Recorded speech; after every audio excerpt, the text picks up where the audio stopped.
What's up sa inyo mga kabutingting? Ito nga pala yung aking Mark 1 na ESR tester. So, as is lang siya, ganito lang yung kaha niya. Ito yung ating napag-practicean. So, ito yung solido natin na na digital ESR tester. As is na yan, kung sino may gusto, kunin nyo na, murang-mura lang. Oh. Bahala na kayo sa adapter.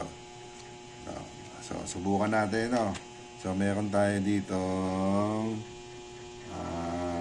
ayan, ang value nito ayan po, 680, 16 volts, no? So, dapat nasa 0 lang yan. Dapat low resistance lang yan, no? Check natin.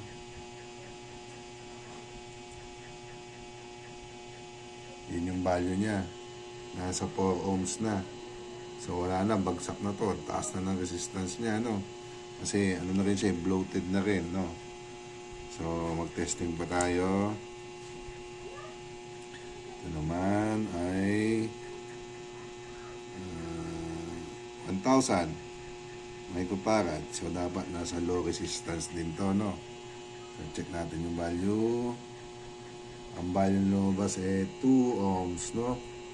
2 ohms. Pero dapat ito ay nasa 0 na to dapat. So, fail na rin to. Bloated na rin ng kaunti. So, testing pa tayo ng anong value nito. Yun, 100, no? So, dapat low resistance na rin to, no? Check natin.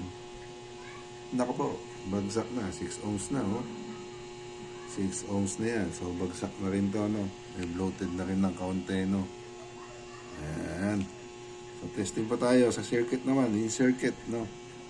So, meron tayo dito, ngayon, 3.3 microfarad, 250 volts.